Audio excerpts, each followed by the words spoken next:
વિદ્યાર્થી મિત્રો, હવે આપણે ચેપ્ટર 2 માં એક લાસ્ટ છેલ્લો દાખલો બાકી છે, એ આપણે પૂરો કરીશું. આ એક જ લેક્ચરમાં એક જ દાખલો ચાલશે. તો વિદ્યાર્થી મિત્રો ધ્યાન રાખજો, આ દાખલો બહુ જ અગત્યનો છે, તો બરાબર ધ્યાન રાખો. સ્વાધ્યાય 2.14 એની રકમ કંઈક આ પ્રમાણે તમને આપી છે. યાદ રાખજો, 1.5 માઇક્રોકુલમ અને 2.5 માઇક્રોકુલમ વિદ્યુત ભાર ધરાવતા બે નાના ગોળાઓ એકબીજાથી 30 સેન્ટીમીટર અંતરે રહેલા છે. નીચેના સ્થાનોએ સ્થિતિમાન અને વિદ્યુત ક્ષેત્ર શોધો. ફરીવાર 1.5 માઇક્રોકુલમ અને 2.5 માઇક્રોકુલમ વિદ્યુત ભાર ધરાવતા બે નાના ગોળાઓ એકબીજાથી 30 સેન્ટીમીટર અંતરે રાખેલા છે. તો નીચેના સ્થાનોએ સ્થિતિમાન અને વિદ્યુત ક્ષેત્ર શોધો. એટલે અહીંયા બે જવાબ માંગ્યા છે. એક તો વિદ્યુત સ્થિતિમાન V પણ શોધવાનું છે અને બીજું વિદ્યુત ક્ષેત્ર પણ શોધવાનું છે. જો અહીંયા આ એક ગોળો તમને દેખાય છે, આ બીજો ગોળો દેખાય છે. બોલો, એક ગોળા પરનો વિદ્યુત ભાર Q1 અને બીજા ગોળા પરનો વિદ્યુત ભાર Q2. બોલો, અહીંયા આપણને Q1 કેટલો આપેલો છે? તો એક વિદ્યુત ભાર 1.5 માઇક્રોકુલમ. તો 1.5 માઇક્રો એટલે 10⁻⁶ કુલમ. બીજો વિદ્યુત ભાર 2.5 માઇક્રોકુલમ, તો Q2 બરાબર 2.5 માઇક્રોકુલમ બરાબર 2.5 ગુણ્યા 10⁻⁶. હવે બંને વચ્ચેનું અંતર 30 સેન્ટીમીટર છે, તો R બરાબર 30 સેન્ટીમીટર. 100 વડે ભાગો તો 0.30 મીટર થાય. હવે O મધ્ય બિંદુ હોય, O મધ્ય બિંદુ હોય તો બોલો, આ 0.30 મીટરના અડધા કેટલા થાય? 0.15 મીટર. 0.15 મીટર થાય. હું આને R1 કહી શકું અને હું આને R2 કહી શકું, પણ અહીં R1 બરાબર R2 બરાબર R કેવા છે? સમાન છે. ચલો, હવે પહેલો જવાબ શું માંગ્યો છે એની આપણે વાત કરીએ. બે વિદ્યુત ભારોને જોડતી રેખાના મધ્ય બિંદુએ, તો આમાં પહેલો દાખલો આપણે મધ્ય બિંદુએ, બે વિદ્યુત ભારોને જોડતી રેખાના મધ્ય બિંદુએ તમારે કોણ શોધવાનું છે? તો વિદ્યુત ક્ષેત્ર અને વિદ્યુત સ્થિતિમાન. તો આપણે આ પહેલો દાખલો પહેલા પૂરો કરીએ. તો વિદ્યાર્થી મિત્રો, ફરીવાર આકૃતિ હું તમને સમજાવી દઉં. બે ગોળાઓ છે, એક ગોળા પરનો વિદ્યુત ભાર Q1 બરાબર 1.5 માઇક્રોકુલમ એટલે 1.5 ગુણ્યા 10⁻⁶ કુલમ આપણને આપ્યો છે, અને બીજા ગોળા પરનો વિદ્યુત ભાર Q2 બરાબર 2.5 માઇક્રોકુલમ એટલે 2.5 ગુણ્યા 10⁻⁶ કુલમ. બે વચ્ચેનું અંતર 30 સેન્ટીમીટર. 100 વડે ભાગો તો 0.30 મીટર, તો અડધું 0.15 મીટર. 0.15 મીટર થાય. ઓકે, ચલો હવે આમાં સૌથી પહેલા બંને વિદ્યુત ભારોને જોડતી રેખાના મધ્ય બિંદુ O પર વિદ્યુત સ્થિતિમાન. આપણને પહેલા જવાબમાં શું માંગ્યું છે વિદ્યાર્થી મિત્રો? તો હું તમને જણાવી દઉં પહેલા કે બે વિદ્યુત ભારોને જોડતી રેખાના મધ્ય બિંદુએ સ્થિતિમાન અને વિદ્યુત ક્ષેત્ર શોધો. સ્થિતિમાન એની આગળ V તમે ચોપડીમાં નથી આપી પણ લગાડી શકો. તો વિદ્યુત સ્થિતિમાન V અને વિદ્યુત ક્ષેત્ર શોધવાના છે. તો પહેલી કન્ડિશન, બે વિદ્યુત ભારોને જોડતી રેખાનું મધ્ય બિંદુ. તો વિચારો કે Q1 વિદ્યુત ભારથી મધ્ય બિંદુ O કેટલા અંતરે છે? R1 બરાબર 0.15 મીટર અંતર. આ જ રીતે Q2 વિદ્યુત ભારથી મધ્ય બિંદુ કેટલા અંતરે છે? તો R2 બરાબર 0.15 મીટર. પણ આ બંને સરખા છે એટલે આપણે એને R1 બરાબર R2 બરાબર R લખી શકીએ છીએ. તો સૌથી પહેલા વિદ્યુત સ્થિતિમાનનું સૂત્ર તો તમે જાણો છો કે Q/R અથવા 1/4πε0 Q/R. અને વિદ્યુત ક્ષેત્રનું સૂત્ર પણ તમે જાણો છો, E બરાબર 1/4πε0 Q/R² અથવા KQ/R². તો ચલો પહેલો જવાબ, બંને વિદ્યુત ભારોને જોડતી રેખાના મધ્ય બિંદુ O પર વિદ્યુત સ્થિતિમાન V બરાબર Q1 વિદ્યુત ભારને કારણે R1 અંતરે O પાસે, તો KQ1/R1. Q2 વિદ્યુત ભારને કારણે R2 અંતરે O પાસે, તો KQ2/R2. પણ અહીંયા R1 બરાબર R2 બરાબર R સરખા છે એટલે આપણે અહીંયા ઉપર R1 ની જગ્યાએ R, R2 ની જગ્યાએ R લખ્યું. હવે આ બે માંથી K upon R આપણે સામાન્ય કાઢ્યા તો કૌંસમાં કેટલા વધે? Q1 plus Q2. ચલો હવે K કુલમ અચળાંકની કિંમત 9 ગુણ્યા 10 ની 9, Q1 ની કિંમત 1.5 ગુણ્યા 10 ની -6, Q2 ની કિંમત 2.5 ગુણ્યા 10 ની -6. આપણે 10 ની -6 સામાન્ય બહાર કાઢી લીધું અને R અંતર 0.15 મેં તમને કહ્યું ને હમણાં કઈ ગયું તો R અંતર R બરાબર 0.15 મીટર, બે સરખા છે એટલે આપણે સરખા ધાર્યા છે. આ 0.15 મીટર તો સાદરૂપ આપતા 2.4 ગુણ્યા 10 ની 5 વોલ્ટ. આ આપણો પહેલી સ્થિતિનો વિદ્યુત સ્થિતિમાન આવ્યું અને હજુ પહેલી સ્થિતિનું વિદ્યુત ક્ષેત્ર E માંગ્યું છે. તો વિદ્યાર્થી મિત્રો અહીંયા હું તમને સમજાવી દઉં. આ પહેલો ધન વિદ્યુત ભાર છે તો બોલો ધનમાંથી વિદ્યુત ક્ષેત્ર E1 શું થાય? બહાર નીકળે. આ બીજો વિદ્યુત ભાર Q2 છે તો ધનમાંથી વિદ્યુત ક્ષેત્ર બહાર નીકળે. ફરીવાર આ Q1 ધન વિદ્યુત ભાર છે તો ધનમાંથી વિદ્યુત ક્ષેત્ર E1 બહાર નીકળે અને આ ધનમાંથી વિદ્યુત ક્ષેત્ર બહાર નીકળે. તો આ વિદ્યુત ક્ષેત્ર Q2 ને કારણે ડાબી બાજુ ગયું, Q1 ને કારણે જમણી બાજુ ગયું. ચલો આ બંનેમાં મોટું કોણ હશે? તો અંતર તો સરખા છે તો જેનો વિદ્યુત ભાર વધારે તેનું વિદ્યુત ક્ષેત્ર મોટું. તો Q1 અને Q2 માં Q2 મોટો છે અને Q1 કેવો છે? નાનો છે. તો બોલો Q2 નું વિદ્યુત ક્ષેત્ર E2 મોટું હશે એટલે અહીંયા તમે કહી શકો E2 greater than E1, E2 greater than E1 અહીં તમે કહી શકો છો. તો એટલું યાદ રાખો. ફરીવાર કહું છું, ધનમાંથી વિદ્યુત ક્ષેત્ર Q1 એ ધન જ છે તો Q1 માંથી વિદ્યુત ક્ષેત્ર E1 બહાર નીકળ્યું, Q2 માંથી E2 વિદ્યુત ક્ષેત્ર બહાર નીકળ્યું. તો આપણે મધ્ય બિંદુ પાસે પરિણામી વિદ્યુત ક્ષેત્ર શોધવું હોય તો અહીંયા સરવાળો નહીં થાય, બાદબાકી થશે કારણ કે પરસ્પર વિરુદ્ધ દિશામાં છે. હવે આ બેમાં મોટું કોણ? તો Q2 મોટો છે વિદ્યુત ભાર તો એનું વિદ્યુત ક્ષેત્ર મોટું. તો તમે અહીંયા મધ્ય બિંદુ પાસે પરિણામી વિદ્યુત ક્ષેત્ર શોધશો તો કેમાંથી બાદ કરશો? તો બીજામાંથી પહેલું બાદ એટલે E2 માઇનસ E1. તો અહીંયા લખ્યું છે. તો બોલો વિદ્યુત ક્ષેત્ર E બરાબર E2 માઇનસ E1. E2 નું સૂત્ર KQ2 અપોન R2 અને E1 નું સૂત્ર KQ1 અપોન R2.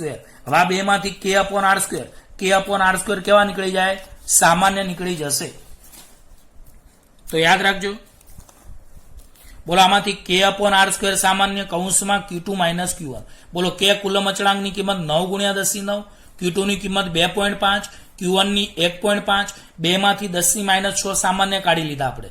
ખબર છે ને 2.5 ગુણ્યા 10 ની -6, 1.5 ગુણ્યા 10 ની -6 આવે એટલે આ R2 એટલે 0.15 નો સ્ક્વેર. R સ્ક્વેર જો R સ્ક્વેર તો 0.15 નો સ્ક્વેર તો સાદુરૂપ આપતા 4 ગુણ્યા 10 ની 5 વોલ્ટ પ્રતિ મીટર આવશે. વિદ્યુત ક્ષેત્રની દિશા કયા આવશે? તો આમાં મોટું E2 છે તો E2 ની દિશા એ Q2 થી ક્યાં છે? Q1 તરફ અને Q2 નું મૂલ્ય 2.5 માઇક્રોકુલમ છે અને Q1 નું 1.5 માઇક્રોકુલમ એટલે આની દિશા આવશે 2.5 માઇક્રોકુલમ થી 1.5 માઇક્રોકુલમ તરફ એટલે કે E2 તરફની દિશા. એટલે અહીંયા લખ્યું છે કે દિશા કઈ હશે?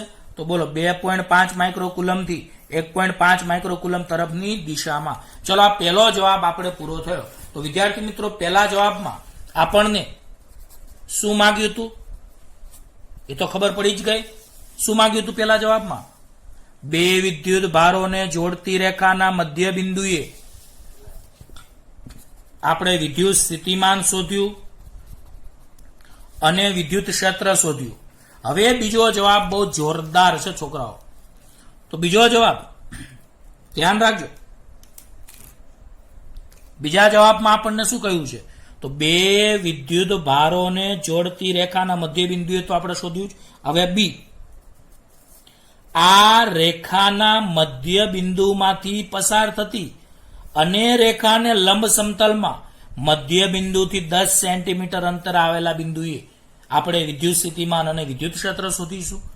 તો આપણે એક દાખલો પૂરો કર્યો, બીજો દાખલો એટલે આની અંદર જ બીજો દાખલો આપ્યો છે. તો આ રેખાના મધ્ય બિંદુમાંથી પસાર થતી અને રેખાને લંબ સમતલમાં મધ્ય બિંદુથી 10 સેન્ટીમીટર અંતર આવેલા બિંદુએ વિદ્યુત ક્ષેત્ર અને વિદ્યુત સ્થિતિમાન આપણે શોધવાનું છે. તો સૌથી પહેલા આપણે આકૃતિ તમને સમજાવી દઈએ. તો બરાબર ધ્યાન રાખજો. એક વિદ્યુત ભાર Q1 હતો, બીજો વિદ્યુત ભાર Q2 હતો. ધારો કે આ બિંદુ A છે અને આ બિંદુ B છે. હવે આ મધ્ય બિંદુ O છે તો અહીંયા અંતર 15 સેન્ટીમીટર 15 સેન્ટીમીટર, આમ ટોટલ અંતર આપણને રકમમાં કેટલું આપ્યું હતું? 30 સેન્ટીમીટર.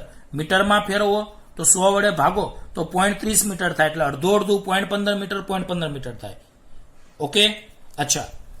હવે તમને શું કહ્યું છે બીજા જવાબમાં? તો બે વિદ્યુત ભારોને જોડતી રેખાના મધ્ય બિંદુને લંબ અને 10 સેન્ટીમીટર અંતર એટલે 0.1 મીટર અંતરે બિંદુ P પાસે તમારે અહીંયા વિદ્યુત સ્થિતિમાન અને વિદ્યુત ક્ષેત્ર શોધવાનું છે બિંદુ P પાસે. તો સૌથી પહેલા આપણે રકમની ચર્ચા કરી. તો આકૃતિમાં દર્શાવ્યા મુજબ સમતલમાં રેખાને લંબ, આ રેખા છે, આ રેખાને લંબ મધ્ય બિંદુથી 10 સેન્ટીમીટર અંતરે બિંદુ P છે અને ત્યાં આપણે વિદ્યુત સ્થિતિમાન અને વિદ્યુત ક્ષેત્ર શોધીએ એટલે આ દાખલો આપણો અહીંયા પૂરો થશે. તો એક દાખલામાં 2 જવાબ માંગ્યા છે, એવા એની અંદર પેટા 2 જવાબ માંગ્યા છે. પહેલા જવાબમાં વિદ્યુત સ્થિતિમાન વિદ્યુત ક્ષેત્ર, બીજા જવાબમાં વિદ્યુત સ્થિતિમાન વિદ્યુત ક્ષેત્ર. પણ અહીંયા તમને શું કીધું છે? તો આકૃતિમાં દર્શાવ્યા મુજબ સમતલમાં AB રેખાને લંબ મધ્ય બિંદુથી 10 સેન્ટીમીટર અંતરે બિંદુ P પાસે આપણે વિદ્યુત ક્ષેત્ર અને વિદ્યુત સ્થિતિમાન શોધીએ. સૌથી પહેલા હું એક વાત કહું, આ ધન છે તો બોલો ધનમાંથી વિદ્યુત ક્ષેત્ર શું થાય? આ રીતે બહાર નીકળશે. ચલો, આ વિદ્યુત ભારે પણ ધન જ છે તો બોલો આ પણ ધનમાંથી બહાર નીકળશે. ઓકે, અચ્છા. હવે આપણે આને E1 સદિશ કહીએ, આને આપણે E2 સદિશ કહીએ. હવે બોલો બંને વચ્ચેનો ખૂણો કેટલો છે? થીટા છે. અહીંયા તમે પરિણામી સદિશ વિચારો તો પરિણામી સદિશ સમાંતર બાજુ ચતુષ્કોણને આધારે E સદિશ થાય, એટલે આપણે અહીંયા પરિણામી સદિશ વાળા સૂત્રનો ઉપયોગ કરીશું. બીજું, આ ખૂણો જો થીટા હોય તો અહીંયા કેટલો થાય? θ/2. કેમ? કારણ કે આ અંતર R1 અને આ અંતર R2 સરખા થશે. કેમ? કારણ કે જો આ પોઈન્ટ 1 છે એટલે કે 10 સેન્ટીમીટર છે, આ અંતર PO છે અને આ અંતર AO, આ સરખા છે. કોણ કોણ સરખા છે? તો જો આ બે સરખા છે અને આ પણ સરખા છે, એટલે આ જે કર્ણ છે ને એ સરખું આવશે. એટલે અહીંયા મેં જો લખ્યું છે PA બરાબર PB, અહીંયા થશે PA બરાબર PB બરાબર પાયથાગોરસના પ્રમેય અનુસાર આ બાજુનો કાટકોણ ત્રિકોણ અને આ બાજુનો કાટકોણ ત્રિકોણ બંને સરખા થશે, કારણ કે આ બે બાજુ સરખી છે અને બંનેમાં આ બે બાજુ સરખી છે, એટલે આ બે PA અને PB સરખા થશે. એટલે PA બરાબર PB બરાબર વર્ગમૂળમાં OA સ્ક્વેર વત્તા OP સ્ક્વેર. કારણ કે તમે જાણો છો પાયથાગોરસના નિયમ અનુસાર કર્ણનું મૂલ્ય એ પાસેની બે બાજુઓના વર્ગના સરવાળાના વર્ગમૂળ જેટલું થાય છે. માટે બોલો PA બરાબર PB બરાબર વર્ગમૂળમાં OA સ્ક્વેર વત્તા OP સ્ક્વેર. ફરીવાર PA બરાબર PB બરાબર વર્ગમૂળમાં OA સ્ક્વેર વત્તા OP સ્ક્વેર. તો બોલો વર્ગમૂળમાં OA સ્ક્વેર એટલે 15 સેન્ટીમીટરનો સ્ક્વેર અહીંયા મેં લખ્યો છે, વત્તા અહીંયા સેન્ટીમીટર વાળું માપ લખ્યું છે, ધ્યાન રાખજો. વર્ગમૂળમાં OA એટલે 15 નો સ્ક્વેર વત્તા OP એટલે 10 નો સ્ક્વેર, 15 નો સ્ક્વેર 225 વત્તા 10 નો સ્ક્વેર 100, 325. એનું વર્ગમૂળ 18.03 સેન્ટીમીટર, એપ્રોક્સિમેટ 18 સેન્ટીમીટર. એટલે અહીંયા R1 બરાબર R2 બરાબર R 18 સેન્ટીમીટર, 100 વડે ભાગો તો 0.18 મીટર, એટલે આપણે અહીંયા મીટરમાં ફેરવી દીધા. એનો મતલબ વિદ્યાર્થી મિત્રો આ અંતર R1 છે, આ પણ 0.18 મીટર થશે અને આ અંતર R2 આ પણ 0.18 મીટર થશે. પણ હવે આપણે પેલા વિદ્યુત સ્થિતિમાનની ચર્ચા કરીએ તો યાદ રાખો કે બિંદુ P પરનું સ્થિતિમાન V બરાબર V1 પ્લસ V2. હવે સૂત્ર તો તમે જાણો જ છો, V1 એટલે KQ1/R, V2 એટલે KQ2/R. કારણ કે અહીંયા અંતર તો સરખા જ છે, એટલે અહીંયા પણ તમે R1 બરાબર R2 બરાબર R લઈ શકાય. ઓકે, ચલો. તો V બરાબર K/R સામાન્ય Q1 પ્લસ Q2. હવે K કુલમ અચળાંકની કિંમત 9 × 10⁻9, Q1 1.5 × 10⁻6 સામાન્ય કાઢ્યા છે, વત્તા Q2 2.5 × 10⁻6 સામાન્ય, R 0.18. એટલે અહીંયા 2 × 10⁵ એ વોલ્ટ આ તમારે બીજી સ્થિતિનો વિદ્યુત સ્થિતિમાન મળી ગયો. તો હવે જે દાખલો છે વિદ્યાર્થી મિત્રો જોરદાર એ વિદ્યુત ક્ષેત્ર માટેનો થશે. તો તો હું એક વાત કહું, આ E1 નું મૂલ્ય કેટલું થાય બિંદુ P પાસે? તો બોલો Q1 ને કારણે R1 બરાબર 0.18 મીટર અંતરે બિંદુ P પાસે વિદ્યુત ક્ષેત્રનું શોધવાનું સૂત્ર તમે જાણો છો. કયું સૂત્ર જાણો છો બોલો? તો બોલો હવે Q1 વિદ્યુત ભારને લીધે વિદ્યુત ક્ષેત્ર E1 હોય તો E1 બરાબર KQ1 upon R1 સ્ક્વેર અથવા R સ્ક્વેર તમે લખી શકો. K 9 ગુણ્યા 10⁹ Q1 1.5 ગુણ્યા 10⁻6 છેદમાં R 0.18 નો સ્ક્વેર એટલે અહીંયા 4.166 ગુણ્યા 10⁵ એપ્રોક્સિમેટ 4.2 ગુણ્યા 10⁵ વોલ્ટ પ્રતિ મીટર. બોલો આ વિદ્યુત ક્ષેત્રની દિશા ક્યાં હશે? તો એપી તરફ. એપી તરફ એટલે અહીંયા તમે વિદ્યુત ક્ષેત્રની દિશા એપી તરફ લખી શકો છો. ચલો આ જ રીતે Q2 વિદ્યુત ભારને કારણે બિંદુ P પાસે ઉદ્ભવતું વિદ્યુત ક્ષેત્રની દિશા B થી P તરફ થશે.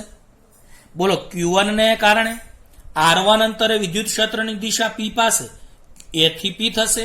એમ Q2 ને કારણે P પાસે વિદ્યુત ક્ષેત્રની દિશા B થી P તરફની દિશા થશે. તો વિદ્યાર્થી મિત્રો અહીંયા લખું છું Q2 વિદ્યુત ભારને લીધે વિદ્યુત ક્ષેત્ર E2 હોય તો E2 બરાબર KQ2 upon R2 સ્ક્વેર અથવા R સ્ક્વેર. અહીંયા અંતર સરખા છે એટલે આપણે R સ્ક્વેર લખ્યું છે. ચલો K ની કિંમત 9 ગુણ્યા 10⁹ Q2 ની કિંમત 2.5 માઇક્રો એટલે 10⁻6 એટલે R એટલે 0.18 નો સ્ક્વેર એટલે 6.994 ગુણ્યા 944 ગુણ્યા 10⁵ એપ્રોક્સિમેટ 6.9 ગુણ્યા 10⁵. અહીંયા દિશા B થી P તરફની છે. ચલો આ તો તમને ખબર પડી. ઓકે, હવે તમારે પરિણામી વિદ્યુત ક્ષેત્ર શોધવું હોય તો એના માટે 11 સાયન્સમાં સમાંતર બાજુ ચતુષ્કોણની રીત આવી હતી. તો હું તમને સમજાવું અલગ. મેં તમને આગળ સમજાવેલું છે એકવાર પણ યાદ નહીં હોય. સમાંતર બાજુ ચતુષ્કોણની રીત. તો અહીંયા તમે જોઈ શકો છો કે એક વિદ્યુત ક્ષેત્ર E1 સદિશ હતું બિંદુ P પાસે, એ આમ ગયું. બરાબર છે. અત્યારે એમને રફ આકૃતિ અહીંયા દોરું છું તમને સમજણ પડે એટલા માટે. અને એક વિદ્યુત ક્ષેત્ર E2 સદિશ છે. તો સમાંતર બાજુ ચતુષ્કોણના આધારે અહીંયા કંઈક પરિણામી સદિશ E સદિશ થશે. હવે મને કહો આ ખૂણો ટોટલ થીટા છે અને આ ખૂણો આલ્ફા છે. તો અહીંયા બે સૂત્રો તમારે ખાલી યાદ રાખવાના છે. એટલે દાખલો પૂરો કે પરિણામી વિદ્યુત ક્ષેત્ર શોધવાનું સૂત્ર સમાંતર બાજુ ચતુષ્કોણના આધારે પહેલાનો સ્ક્વેર વત્તા બીજાનો સ્ક્વેર વત્તા 2 ગુણ્યા પહેલું બીજું અને બે વચ્ચેનો ખૂણો કોસ થીટા. એક આ સૂત્ર. અને જો પરિણામી વિદ્યુત ક્ષેત્ર E સદિશ એ E1 સદિશ સાથે આલ્ફા ખૂણો બનાવે તો tan આલ્ફા બરાબર, યાદ રાખજો કયું સૂત્ર? tan આલ્ફા બરાબર. તમારા લોકોએ આગળ તમને લોકોને અહીંયા થોડુંક ગણતરી જાજી થશે એટલે ધ્યાન રાખજો. તો tan આલ્ફાનું સૂત્ર તમારે આ રીતનું આવશે. તો યાદ રાખજો આજનું સૂત્ર આવશે E2 sin theta upon E1 plus E2 cos theta. તો આપણે આ બે સૂત્રોનો ઉપયોગ કરીશું. 11 સાયન્સમાં આવું સૂત્ર થિયરીમાં આવેલું છે. ત્યાં અહીંયા B sin થીટા હતું. 11 સાયન્સમાં આવું સૂત્ર હતું tan આલ્ફા બરાબર B sin theta upon A plus B cos theta. આવું સૂત્ર હતું. તો તમે જોજો થીટા હતો બરાબર છે, આ સૂત્ર હતું. એટલે આ તમે ધ્યાન રાખજો. ચલો હવે આપણે આગળ વધીએ. તો વિદ્યાર્થી મિત્રો અહીંયા તમને આકૃતિ આ રીતની આપેલી છે. ચલો E1 અને E2 વચ્ચેનો ખૂણો કેટલો છે? થીટા છે. પણ આપણે પેલા આ થીટા બાય આ થીટા છે તો આ આખું થીટા થશે. પણ આ બંને કાટકોણ સરખા છે એટલે બંને થીટા બાય ટુ થશે. જો આ આખું થીટા છે એટલે સામ સામે અભિકોણ થીટા થાય. પણ આ અડધું એટલે થીટા બાય 2 થશે. ચલો આકૃતિ મુજબ કયો મને tan થીટા બાય 2 એટલે સામે ભાગ્યા પાસે થશે. તો અહીંયા જો લખ્યું છે પેલા ધ્યાન આપજો. આકૃતિ પરથી E1 સદિશ અને E2 સદિશ વચ્ચેનો ખૂણો થીટા છે. ત્રિકોણ AOP માં એટલે ત્રિકોણ AOP યાદ રાખજો. ત્રિકોણ AOP માં ખૂણો APO થીટા છે.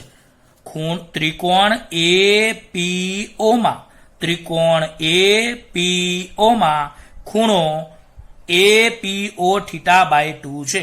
તો ખૂણો એપીઓ થીટા બાય 2 છે. તો બોલો tan થીટા બાય 2. તો આકૃતિ મુજબ કયું મને કે આ કાટકોણ ત્રિકોણ હોય તો tan થીટા બાય 2 બરાબર સામે ભાગ્યા પાસે આવે. ફરીવાર tan થીટા બાય 2 બરાબર સામે ભાગ્યા પાસે.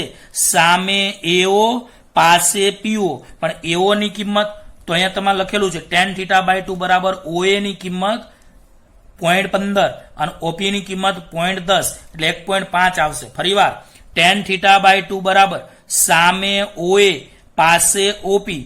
ઓએ એટલે 0.15 મીટર, ઓએ એટલે 0.1. જો મીટર વાળું માપ લખો તો મીટર વાળું લખવાનું, સેન્ટીમીટર વાળું તો સેન્ટીમીટર. મીટર સેન્ટીમીટર ભેગા નહીં કરવાના. તો બોલો 0.15 ભાગ્યા 0.10 એટલે 1.5. હવે tan થીટા બાય 2 બરાબર 1.5 આવે. તો યાદ રાખો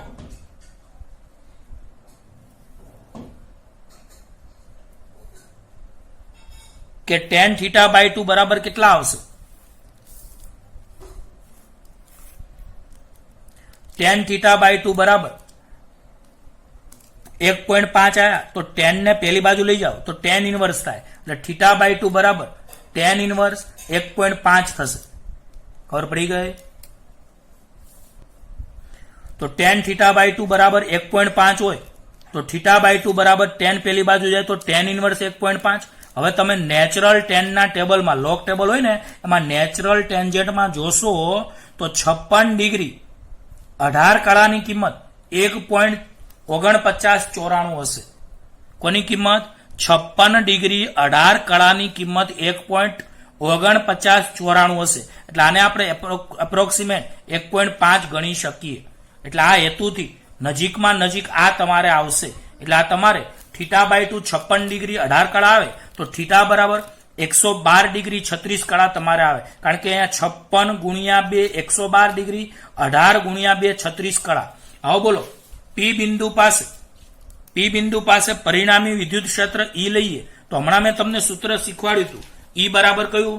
√E1² plus E2² plus 2E1 E2 cos theta.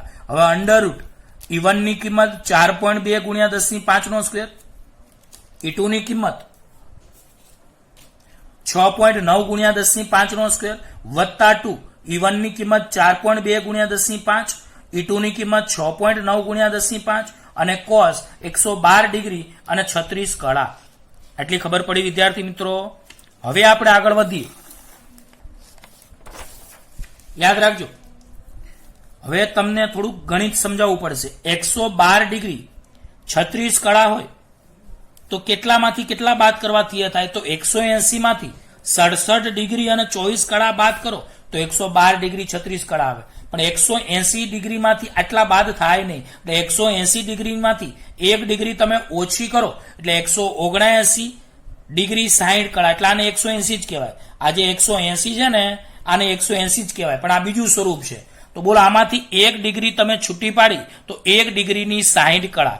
તો 179 60 ડિગ્રી 60 કળા માઇનસ 67 ડિગ્રી 24 કળા. એનો મતલબ તમે 112 ડિગ્રી 36 કળાની જગ્યાએ આટલા લખી શકો છો. તો મેં અહીંયા લખ્યું છે cos 112 ડિગ્રી 36 કળા બરાબર cos 179 ડિગ્રી 60 કળા માઇનસ 67 ડિગ્રી 24 કળા. હવે મેથ્સમાં એક ગુણધર્મ છે કે cos 180 માઇનસ થીટા હોય તો એની જગ્યાએ માઇનસ cos થીટા લખાય. તો વિદ્યાર્થી મિત્રો આ 180 છે ને આની જગ્યાએ મેં તમને બે સ્વરૂપ કીધા ખબર છે ને. 180 માંથી 1 ડિગ્રી ઓછી કરો તો આ લખાય.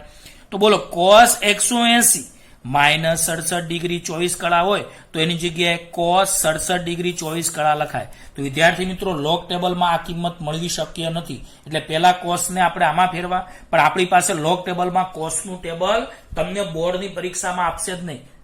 બોર્ડની પરીક્ષામાં sin અને tan નું જ ટેબલ હોય. તો એનો મતલબ પહેલા તો cos 90 ડિગ્રીથી મોટા ખૂણાને 90 ડિગ્રીથી નાના ખૂણામાં ફેરવવા માટે આ રીત કરવાની.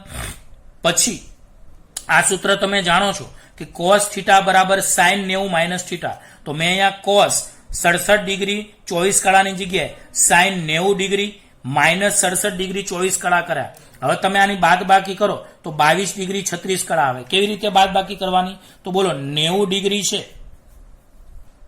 એમાંથી 90 ડિગ્રી બરાબર તમે 89 ડિગ્રી અને 60 કળા લખી શકો. એમાંથી 67 ડિગ્રી અને 24 કળા બાદ કરો તો આ રીતે 36 ડિગ્રી, 9 માંથી 7 જાય તો 2 ડિગ્રી અને 8 માંથી 6 જાય તો 12, એટલે 22 ડિગ્રી 36 કળા તમારે આવશે. અને આની લોગ ટેબલમાં કિંમત 0.3843 આવશે. હવે વિદ્યાર્થી મિત્રો, જે આ છેલ્લું પદ હતું એમાં તમે જુઓ 4.2 નો સ્ક્વેર, 10⁵ નો સ્ક્વેર, 6.9 નો સ્ક્વેર, 10⁵ નો સ્ક્વેર વત્તા 2 ગુણ્યા 4.2 ગુણ્યા 6.9 અને cos 112 ડિગ્રી 36 ની કિંમત કેટલી મળી આપણને? 0.3843 અને 10⁵ 10⁵ બે વાર છે એટલે 10⁵ નો સ્ક્વેર કર્યો મેં. હવે મને કહો 10⁵ નો સ્ક્વેર, 10⁵ નો સ્ક્વેર, 10⁵ નો સ્ક્વેર એ સામાન્ય કાઢી અને વર્ગમૂળ કાઢો તો 10⁵ થાય. 4.2 નો સ્ક્વેર 17.64, 6.9 નો સ્ક્વેર 47.61 અને આ બધાનું સાદરૂપ આપશો એટલે 22.27 આવશે. અને બાદબાકી કરી સરવાળો કરીને બાદબાકી કરશો તો 42.49 આવશે. વર્ગમૂળ કરશો તો 6.55, 5 ગુણ્યા 10⁵ એપ્રોક્સિમેટ 6.56 ગુણ્યા 10⁶ વોલ્ટ પ્રતિ મીટર આ આપણે મૂલ્ય આવ્યું. હવે આપણે દિશા અહીંયા શોધવી પડશે. શું શોધવું પડશે? દિશા. પણ વિદ્યાર્થી મિત્રો, આ ખબર પડી. જેને ના ખબર પડે આ વિડીયો 2 વાર જોઈ લેશે એટલે એનામાં ખબર પડશે. તેમ છતાં ના ખબર પડે તો તમે મને વોટ્સઅપ કરી શકો છો. હવે આપણે લાસ્ટ એક પેજ બાકી, ખૂણો શોધવા માટેનું સૂત્ર. હમણાં જ મેં તમને કહ્યું કે ખૂણો શોધવા માટેનું સૂત્ર એ અહીંયા મેં તમને લખેલું છે.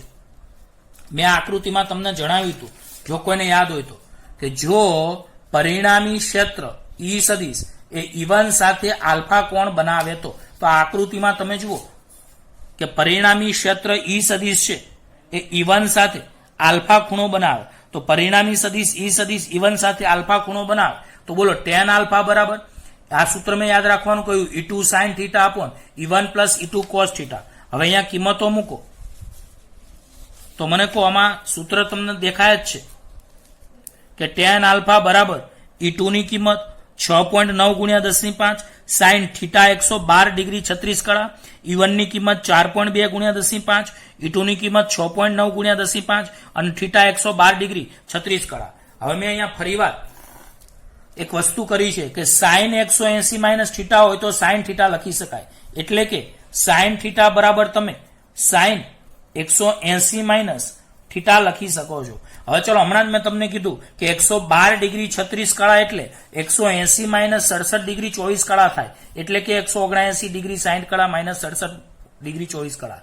તો તમે મને કહો sin 112 ડિગ્રી 36 કળાની કિંમત લોગ ટેબલમાં હોય જ નહીં, એટલે તમારે એને 90 થી નાનામાં ફેરવવા પડે. તો ચલો, આને તમે sin 112 ડિગ્રી 36 કળાને શું લખી શકો? તો 112 ડિગ્રી 36 કળાને 180 માઇનસ 67 ડિગ્રી 24 કળા લખી શકાય. કારણ કે 180 માંથી 67 ડિગ્રી 24 કળા 180 ની જગ્યાએ 179 ડિગ્રી 60 કળા તમે બોલી શકો છો. તો 180 માંથી 67 ડિગ્રી 24 કળા બાદ કરવા એટલે કે 179 ડિગ્રી 60 કળામાંથી 67 ડિગ્રી 24 કળા બાદ કરતા 112 ડિગ્રી 36 કળા આવે. તો 112 ડિગ્રી 36 કળાની જગ્યાએ sin 180 માઇનસ 67 ડિગ્રી 24 કળા લખાય. અને હવે હમણાં મેં ઉપર સૂત્ર લખ્યું છે કે sin 180 માઇનસ θ હોય તો sin θ લખાય. તો પછી sin 180 માઇનસ 67 ડિગ્રી 24 કળા હોય તો sin 67 ડિગ્રી 24 કળા લખાય. અહીંયા ફરીવાર કારણમાં લખી રાખું છું કે sin 180 માઇનસ θ બરાબર sin θ થાય. ઓકે. અને આની કિંમત લોગ ટેબલમાં 0.9232 અને આ તો હમણાં મેં સમજાવ્યું તમને કે cos 112 ડિગ્રી 36 કળા બરાબર cos 180 માઇનસ 67 ડિગ્રી 24 કળા એટલે કે માઇનસ cos 67 ડિગ્રી 24 કળા. પાછા cosને સાઇનમાં ફેરવવા sin 90 માંથી 67 ડિગ્રી 24 કળા બાદ કરો. અહીંયા થોડું સ્પેસ છે તો sin 22 ડિગ્રી 36 કળા આવે એટલે 0.3843 આવે. હવે આપણે કિંમતો મૂકીએ વિદ્યાર્થી મિત્રો. તો યાદ રાખો tan આલ્ફા બરાબર ઉપર 6.9 ગુણ્યા 10⁵ હતા. હવે sin ની કિંમત sin 112 ડિગ્રી 36 કળાની કિંમત તો sin 112 ડિગ્રી 36 કળાની કિંમત 0.9232 અને અહીંયા cos 112 ડિગ્રી 36 કળાની કિંમત માઇનસ 0.3843. અહીંયા 10⁵ સામાન્ય નીકળી જશે કારણ કે 4.2 અહીંયા તમે જોઈ શકો છો આમાંથી 10⁵ સામાન્ય નીકળી જશે તો અહીંયા 10⁵ ઉપર નીચે ઉડી જશે એટલે અહીંયા તમારે સાદરૂપમાં 6.9 ગુણ્યા 0.9232 એટલે 37,008 આવશે. હવે આ 4.2 ના 4.2 આ બેનો ગુણાકાર -2.6516 આવશે. અને બાદ બાકી કરશો તો 1.5484, ભાગાકાર કરશો તો 4.11397 એપ્રોક્સિમેટ 4.114 આવશે. હવે તમે લોગ ટેબલમાં નેચરલ 10 ના ટેબલમાં જોશો તો 10-22 હશે. ક્યાં હશે 10-22? તો 76 ડિગ્રી 18 કળાની કિંમત 10-22 હશે. એમાં 2 કળાનો ડિફરન્સ 107 તમે ઉમેરો એટલે એપ્રોક્સિમેટ 11-29 આવે. કેટલા? 4.1129 આવે. એટલે એપ્રોક્સિમેટ આની નજીક આવે. 10 માં છે ને એકદમ નજીક નહીં આવે, લગભગ નજીક આવશે. 10 માં સાઈનમાં લગભગ નજીક આવી જશે, પણ આમાં તમારે લગભગ થોડોક ડિફરન્સ આવશે. તો 4.1129 એને 4.1140 ની એપ્રોક્સિમેટ સમાન ગણો તો આલ્ફા બરાબર 10 ને આમ લઈ જાઓ તો 10 ઇનવર્સ 4.1140 એટલે આની કિંમત 76 ડિગ્રી અને 18 વત્તા 2 કળા એટલે 20 કળા તમારે આવશે. હવે 20 કળાને તમે 60 વડે ભાગો તો 0.33 ડિગ્રી થાય એટલે 76.33 ડિગ્રી તમારે આવે. આમ તમારે આ દાખલામાં ટોટલ 2 જવાબ શોધવાના હતા અને એમાં ટોટલ 2 ભાગ હતા. તો મેં તમને આ વસ્તુને અહીંયા પૂરી કરી. ફરીવાર એકવાર હું તમને કહી દઉં, રકમમાં શું માંગ્યું હતું? 2 વિદ્યુત ભારોને જોડતી રેખાના મધ્ય બિંદુએ વિદ્યુત સ્થિતિમાન અને વિદ્યુત ક્ષેત્ર. તો મને કહો, અહીંયા આપણે વિદ્યુત સ્થિતિમાન V બરાબર 2.4 × 10⁵ શોધ્યું અને વિદ્યુત ક્ષેત્ર શોધ્યું. આ પહેલા જવાબમાં 2 જવાબ શોધ્યા. હવે બીજા જવાબમાં શું માંગ્યું હતું આપણને? તો આ રેખાના મધ્ય બિંદુમાંથી પસાર થતી અને રેખાને લંબ સમતલમાં મધ્ય બિંદુથી 10 સેન્ટીમીટર અંતર આવેલા બિંદુએ તો વિદ્યુત ક્ષેત્ર શોધ્યું. તો આ માટે વિદ્યાર્થી મિત્રો આપણે શું કર્યું? તો બીજા મેં આકૃતિ સમજાવી અને બિંદુ P પાસે આપણે અહીંયા વિદ્યુત સ્થિતિમાન શોધ્યું અને થોડુંક વિદ્યુત ક્ષેત્ર સદિશ રાશિ હતી એટલે આપણે અહીંયા પેલા પરિણામી વિદ્યુત ક્ષેત્રના સૂત્રનો ઉપયોગ કર્યો અને એના આધારે પરિણામી વિદ્યુત ક્ષેત્રનું સૂત્ર આપણે અહીંયા પરિણામી વિદ્યુત ક્ષેત્ર તમને મળ્યું. પરિણામી વિદ્યુત ક્ષેત્ર એ બીજા જવાબમાં તમને મળ્યું અને ત્યાર પછી આપણે આ ખૂણો શોધ્યો એટલે આ પરિણામી વિદ્યુત ક્ષેત્રનો ખૂણો મળ્યો. શું મળ્યો? પરિણામી વિદ્યુત ક્ષેત્રનો ખૂણો મળ્યો. તો આ દાખલો વિદ્યાર્થી મિત્રો અહીંયા પૂરો થયો. હવે બાકીનું ચેપ્ટર 1 ના 2 દાખલા બાકી છે, આની પછીના લેક્ચરમાં. એટલે આખું ચેપ્ટર 2 તો અહીંયા પૂરું થઈ ગયું. ચેપ્ટર 2 આખું પતી ગયું અને આની પછીના લેક્ચરમાં ચેપ્ટર 1 ના 2 દાખલા પૂરા કરી અને કાલે હું ચેપ્ટર 3 શરૂ કરીશ. ઓકે.